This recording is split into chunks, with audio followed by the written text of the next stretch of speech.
নমস্কার, আশা করি সবাই ভালো আছেন। আজকে আমাদের আলোচনার বিষয় হচ্ছে সোশ্যালাইজেশন, যাকে আমরা বাংলায় বলি সামাজিকীকরণ। আগে এই সামাজিকীকরণ বিষয়টা জানার আগে আমাদের জানতে হবে সামাজিক বিকাশ কি। সামাজিক বৈশিষ্ট্যসমূহের সার্থক উত্তরাদি করার এবং সামাজিক রীতিনীতির অনুকূল আচরণধারার অধিকারী করার ব্যক্তি জীবনের বিকাশের যে ধারা সতত ক্রিয়াশীল তাকেই কিন্তু আমরা সামাজিক বিকাশ বলি। এই সামাজিক বিকাশের দুটো দিক আছে, এখানে আমি লিখে নিচ্ছি সামাজিক বিকাশ। এই সামাজিক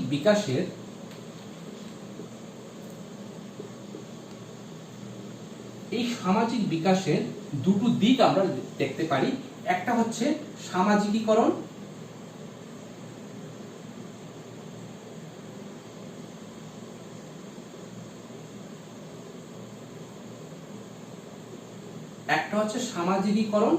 আরেকটা দিক হচ্ছে সামাজিক পরিণমন।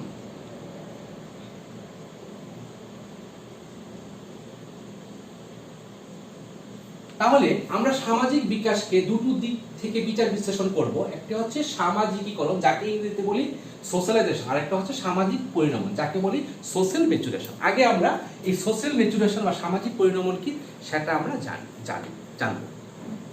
সামাজিক পরিণমন হচ্ছে কোনো একটা শিশু বা কোনো একটা ব্যক্তি যদি সে তার বয়স উপযোগী সমস্ত আচরণ দ্বারা রপ্ত করতে পারে, এই রপ্ত করার যে প্রক্রিয়া তাকে আমরা সামাজিক পরিণমন বলবো।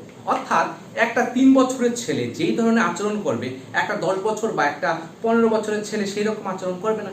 যদি একটা 3 বছরের বাচ্চা যেরকম আচরণ করে, যদি একটা 15 বছরের ছেলে সেই 3 বছরের বাচ্চার মতো আচরণ করে, তাহলে কিন্তু আমরা বলবো যে তার কি হয়নি, সামাজিক পরিণমন হয়নি। এ হচ্ছে সোশ্যাল ম্যাচুরেশন। এবার আমরা যাচ্ছি সামাজিকীকরণ, যাকে বলা হয় সোশ্যালাইজেশন। এবার আমরা সোশ্যালাইজেশন নিয়ে মূল টপিকে ঢুকছি। সোশ্যালাইজেশন, এই সোশ্যালাইজেশন বিষয়টা একটা শিশুর যখন জন্ম হয় তাকে আমরা সামাজিকও বলতে পারবো না, তাকে আমরা অসামাজিকও বলতে পারবো না। সে মূলত কতগুলি তীক্ষ্ণ উদ্দীপক দ্বারা পরিচালিত হয় এবং এই তীক্ষ্ণ উদ্দীপকের পরিপ্রেক্ষিতে সে শুধু কিছু প্রতিক্রিয়া করে মাত্র। এবার শিশু এই বয়স বাড়ার সঙ্গে সঙ্গে সে সমাজের রীতিনীতি আচার আচরণগুলি রপ্ত করে। এই যে সমাজের রীতিনীতি আচার আচরণগুলি রপ্ত করার যে প্রক্রিয়া, সেই প্রক্রিয়াকে আমরা সামাজিকীকরণ বা সোশ্যালাইজেশন আমরা বলবো। তাহলে কি প্রত্যেকটা সমাজে কি আছে, কতগুলি রীতি আছে, নীতি আছে, কতগুলি ল আছে, কতগুলি সংস্কৃতি আছে, কতগুলি আচার ব্যবহার আছে, এগুলি শিশু যে প্রক্রিয়ার মধ্যে সে নিজের মধ্যে আত্মীকরণ করে তাকে বলা হয় সামাজিকীকরণ। এই সামাজিকীকরণ কিন্তু একটা জীবনব্যাপী প্রক্রিয়া এবং লাইফ লং প্রসেস, এবং সেটা জন্মের মধ্যে দিয়ে শুরু হয় এবং মৃত্যুর মধ্যে দিয়ে কিন্তু শেষ হয়। এবার আমরা অন্যভাবেও বলতে পারি সামাজিকীকরণ হচ্ছে it is a life long process where the biological being converted into social being. অর্থাৎ বায়োলজিক্যাল বিংটা সে কনভার্ট হয় কিসে, সোশ্যাল বিং এ রূপান্তরিত হয়। অর্থাৎ আমরা এক কথা যদি একদম বলি, যে প্রক্রিয়ার মধ্যে দিয়ে আমরা সমাজের রীতি নীতি আচার আচরণ বৈশিষ্ট্য বিভিন্ন সংস্কৃতির উপাদানগুলি আমরা রপ্ত করি তাকে আমরা সামাজিকীকরণ বলবো। ঠিক আছে, তাহলে আমরা এতক্ষণ পর্যন্ত সামাজিকীকরণ ডেফিনেশনটা অলরেডি জেনে গেলাম। এবার সামাজিকীকরণের যে বিভিন্ন টাইপ আছে, সেই টাইপ সম্পর্কে আজকে এখন আমরা জানবো। সামাজিকীকরণে কিন্তু বিভিন্ন টাইপ আমরা লক্ষ্য করতে পারি। এখন আমরা সামাজিকীকরণের বিভিন্ন টাইপগুলি সম্পর্কে জানবো। প্রথম হচ্ছে এই সোশ্যালাইজেশনের প্রথম টাইপ হচ্ছে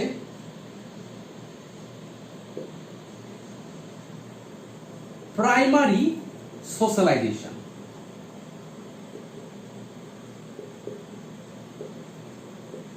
প্রাইমারি সোশ্যালাইজেশন, এই প্রাইমারি সোশ্যালাইজেশনটা কি? যেমন এই যে প্রাইমারি সোশ্যালাইজেশন হচ্ছে যে পরিবার হচ্ছে প্রাইমারি গ্রুপ। এই যে পরিবারের কাছ থেকে আমাদের যে সোশ্যালাইজেশন হয়, পরিবারের মধ্যে থেকে আমাদের যে সোশ্যালাইজেশন হয়, সেটাই কিন্তু হচ্ছে প্রাইমারি সোশ্যালাইজেশন। এই যে প্রাইমারি সোশ্যালাইজেশন মূলত পরিবার এবং পরিবারের যে সদস্য বলতে মা বাবা, তাদের সংস্পর্শে এসে বাচ্চার মধ্যে যে সামাজিকীকরণ হয় সেটাই হচ্ছে প্রাইমারি সোশ্যালাইজেশন। মূলত এখানে এই যে সোশ্যালাইজেশনটা বাচ্চার শৈশবে কিন্তু হয়ে থাকে। তারপরে কি? তারপরে হচ্ছে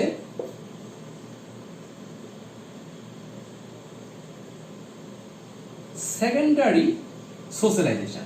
সেকেন্ডারি সোশ্যালাইজেশন বলতে কি, অর্থাৎ সেকেন্ডারি যে গ্রুপগুলি আছে, যেমন বিদ্যালয়, কোনো ধর্মীয় প্রতিষ্ঠান, তার পেয়ার গ্রুপ, তার অন্যান্য যে কোনো তার অন্য কোনো যে সংগঠন সংস্পর্শে এসে ব্যক্তি বা ওই বাচ্চাটার যে সামাজিকীকরণ হয় তাকেই বলা হয় সেকেন্ডারি সোশ্যালাইজেশন। অর্থাৎ সেকেন্ডারি সোশ্যালাইজেশন কি, প্রাইমারি সোশ্যালাইজেশন যেখানে পরিবারের মধ্যে থেকে হয়েছে। সেকেন্ডারি সোশ্যালাইজেশন হচ্ছে পরিবারের বাইরে যখন যায়, যখন সে তার পিয়ার গ্রুপের সঙ্গে মিশে, সে স্কুলে যায়, সে কোনো ধর্মীয় প্রতিষ্ঠানের সঙ্গে যুক্ত হয়, কোনো প্রতিবেশীর সঙ্গে কাছে যায়, এই তাদের মাধ্যমে বাচ্চার যে সোশ্যালাইজেশন হয় সেই সোশ্যালাইজেশনকে বলা হয় secondary socialisation.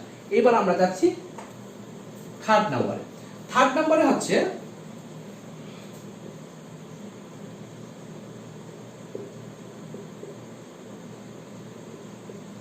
Anticipatory socialisation.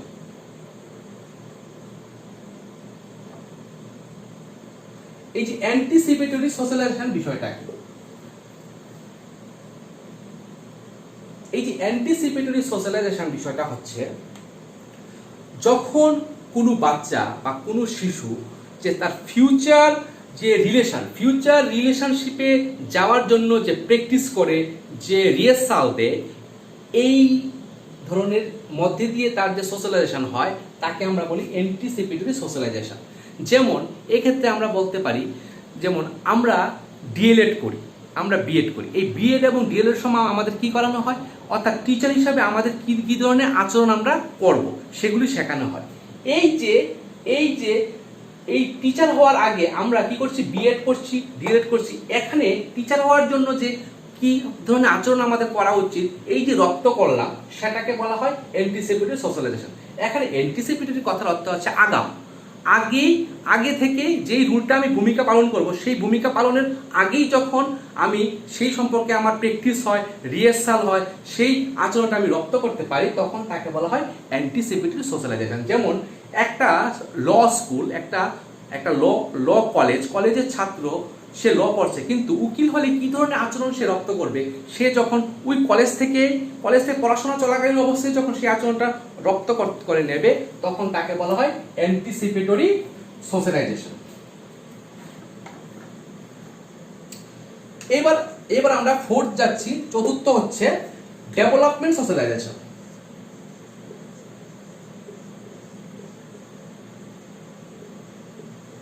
Developmental socialisation. এই ডেভেলপমেন্টাল সোশ্যালাইজেশনটা কি? ডেভেলপমেন্ট সোশ্যালাইজেশন কিছু নয়, যখন কোনো সোশ্যাল স্কিল রপ্ত করতে যাই, এই সোশ্যাল স্কিল রপ্ত করতে গিয়ে আমাদের যে ধরনের সোশ্যালাইজেশন হয়, তখন তাকে বলা হয় ডেভেলপমেন্ট সোশ্যালাইজেশন। ধরুন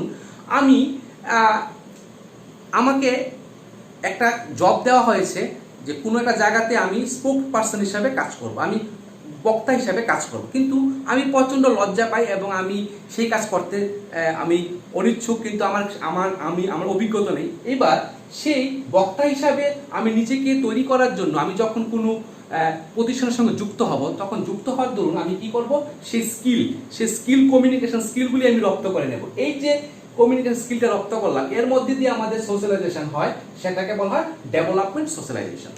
এবার আরেকটা হচ্ছে গুরুত্বপূর্ণ, রিসোশ্যালাইজেশন।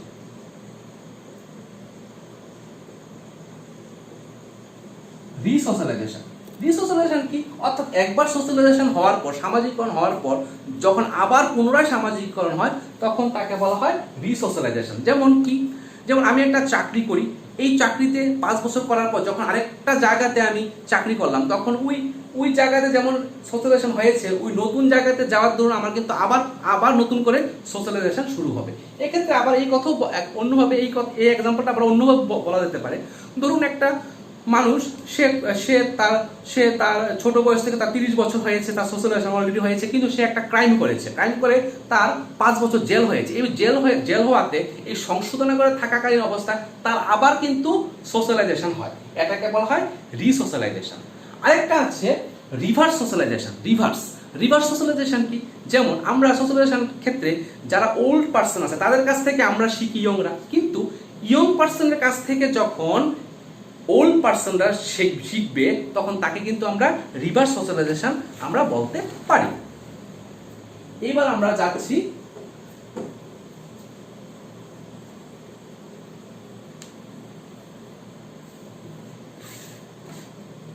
সামাজিকীকরণের মাধ্যম।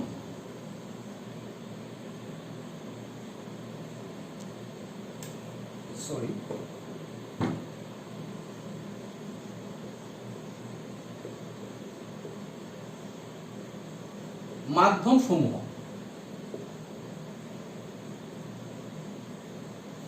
অর্থাৎ সামাজিকীকরণের কিছু মাধ্যম আমরা লক্ষ্য করতে পারি। কি কি মাধ্যমে আমাদের সামাজিকীকরণ হয় সেটা আমরা আলোচনা করব।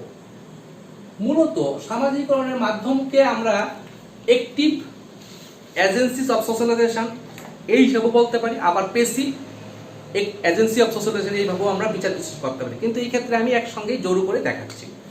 প্রথমটা মাধ্যম, এই সোশ্যালাইজেশনের প্রথম যে মাধ্যম সেটা হচ্ছে আমাদের ফ্যামিলি।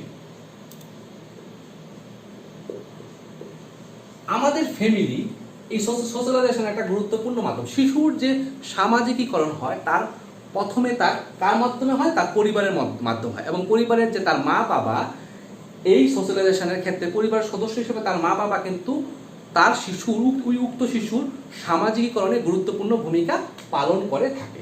তারপর হচ্ছে স্কুল, বিদ্যালয়। এই বিদ্যালয়ে কিন্তু সামাজিকীকরণের গুরুত্বপূর্ণ মাধ্যম হিসেবে কাজ করে। এখানে স্কুলের যে টিচার কিন্তু একটা খুব অ্যাক্টিভ একটা ভূমিকা পালন করে, খুব গুরুত্বপূর্ণ ভূমিকা পালন করে শিশুর সোশ্যালাইজেশনের ক্ষেত্রে। এইবার আমরা 3 নাম্বার যাচ্ছি,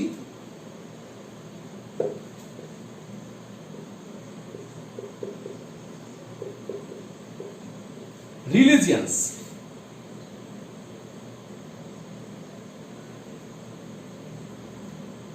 রিলিজিয়ান অর্থাৎ ধর্ম। প্রত্যেকটা শিশুরই সে যেহেতু পরিবারের অংশ সে পরিবারের কোনো না কোনো ধর্ম থাকে, সেই ধর্ম দ্বারা কিন্তু শিশু পরিচালিত হয় এবং সেই ধর্ম শিশুর সোশ্যালাইজেশনে একটা গুরুত্বপূর্ণ ভূমিকা পালন করে। তারপর আমি 4 নম্বরে যাচ্ছি,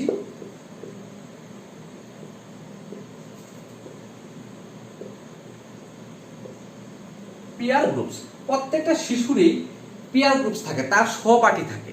সে যখন ছোট থাকে এক ধরনের সহপাঠী থাকে, যখন সে আবার স্কুলে যায়, খেলার মাঠে যায়, তখন তার কিন্তু সহপাঠী গড়ে ওঠে।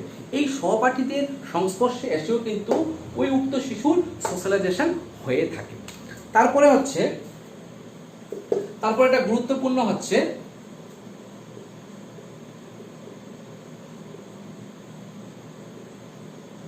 নাইবারহুড। নাইবারহুড কিন্তু একটা গুরুত্বপূর্ণ ভূমিকা পালন করে। নাইবারহুড বলতে এখানে বোঝাচ্ছে যে প্রতিবেশী।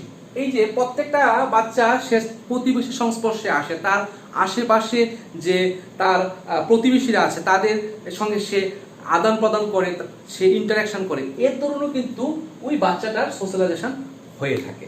তাছাড়া আরো আছে সোশ্যালাইজেশনের মাধ্যম, যেমন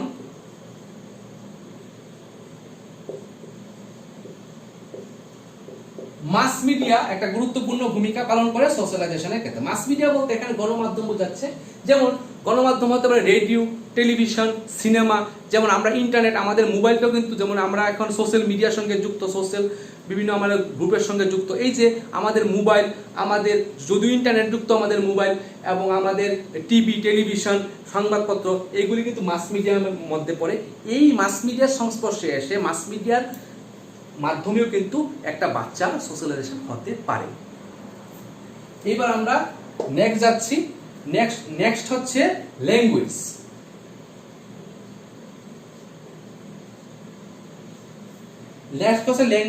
ল্যাঙ্গুয়েজ কিন্তু একটা গুরুত্বপূর্ণ ভূমিকা পালন করে। এই ভাষার মধ্যে দিয়ে আমরা আমাদের সামাজিক বিকাশ হয়। এই ভাষার মধ্যে দিয়ে আমরা অন্য আর 5টা মানুষের সঙ্গে মেলামেশা করতে পারি, ভাবের আদান প্রদান করতে পারি। যখন এই ভাবের আদান প্রদান অন্য মানুষগুলোর সঙ্গে করছি এই ভাষার মধ্যে দিয়ে, তখনই কিন্তু আমাদের সোশ্যালাইজেশন হচ্ছে। তারপরে আছে 8 নম্বর, যদিও এখন জায়গা নেই, কাস্ট অ্যান্ড ক্লাস। প্রত্যেকটা শিশু তার নির্দিষ্ট কোনো না কোনো কাস্ট এবং ক্লাসের সঙ্গে সে যুক্ত, এই কাস্ট এবং ক্লাসের সংস্পর্শে এসেও কিন্তু বাচ্চার সোশ্যালাইজেশন হয়ে থাকে। তাছাড়া 9 নাম্বার আরেকটা হচ্ছে লিগ্যাল সিস্টেম। এই লিগ্যাল সিস্টেমও কিন্তু শিশু সোশ্যালাইজেশনে একটা গুরুত্বপূর্ণ ভূমিকা পালন করে। 10 নাম্বার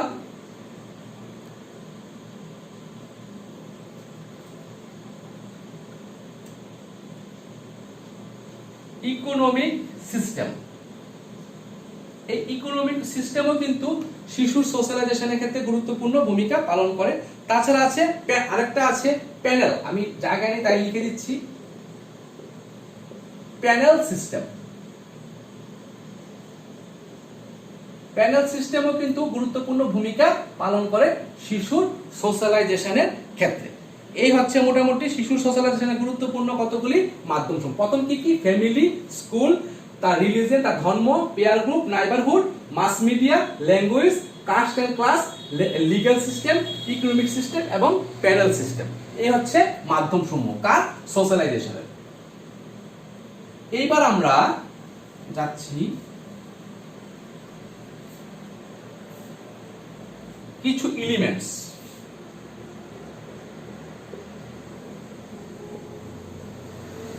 Elements of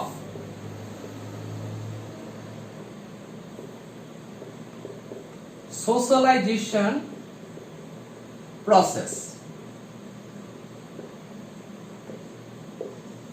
এই সোশ্যালাইজেশন প্রক্রিয়া, সামাজিকীকরণ প্রক্রিয়া কিছু এলিমেন্টস আমরা লক্ষ্য করতে পারি। প্রথম কি? প্রথম হচ্ছে অনুকরণ। আমি লিখে দিচ্ছি অনুকরণ। এই অনুকরণের মধ্যে দিয়ে কিন্তু আমাদের সোশ্যালাইজেশন হয়, এটা কিন্তু একটা গুরুত্বপূর্ণ এলিমেন্টস। তারপর হচ্ছে কি? অভিভাবন।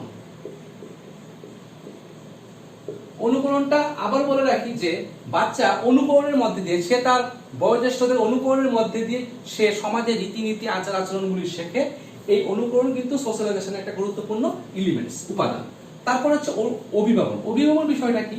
অভিভাবন হচ্ছে এমন একটি প্রক্রিয়া যখন আমার সামনে বা আমার কাছে কোনো একটা মানুষ জোর দিয়ে কোনো একটা কথা বলবে এবং আমাকে সেই উক্ত বিষয়টা বিশ্বাস করতে আমাকে চাপ দিবে, তখন সেই যে প্রক্রিয়াটা তাকে বলা হয় অভিভাবন। যেমন আমরা বাচ্চা অনেক সময় তার সহপাঠীদের সঙ্গে মেলামেশা করে, সে বাচ্চা সেই সম্পর্কে বিষয়টা সম্পর্কে বাচ্চার কোনো যুক্তি এবং সে জানছে যে সেই বিষয়টা ভুল, কিন্তু তারপরও তার যে সহপাঠীরা তাকে জোর করছে যে উক্ত বিষয়টা এরকমই সেটা ভাবতে। ফলস্বরূপ বাচ্চা যেহেতু সে গ্রুপের অংশ, সুতরাং ওই বন্ধু বান্ধবের কারণে সে বন্ধু বান্ধব চাপে পড়ে সে কোনো একটা বিষয়কে, ওই উক্ত বিষয়কে যুক্তি না থাকা সত্ত্বেও উক্ত বিষয়কে সে বিশ্বাস করতে বাধ্য হয়। এই যে প্রক্রিয়াটা তাকে বলা হয় অভিভাবন প্রক্রিয়া। যেমন আমাদের এখানে আমাদের যে ভূত, প্রেত, এই যে এই সমস্ত ধারণাগুলি কিন্তু আমরা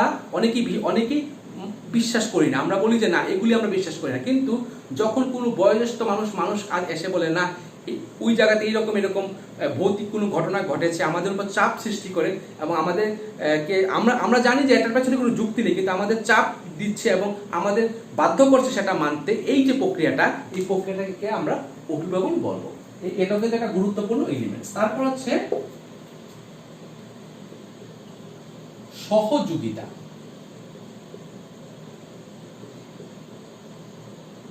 এই সহযোগিতা মধ্যে দিয়ে আমাদের সোশ্যালাইজেশন হয়। আমরা একে অপরকে সহযোগিতা করি, একে অপরের সঙ্গে ভাবের আদান প্রদান করি, একে অপরের দুঃখে এগিয়ে আসি। এই যে সহযোগিতা, এটাও কিন্তু একটা গুরুত্বপূর্ণ এলিমেন্টস হিসেবে কাজ করে। তারপর কি? প্রতিযোগিতা।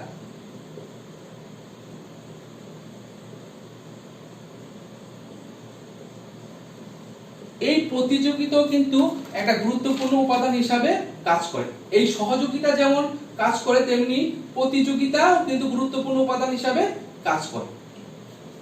তারপর কি?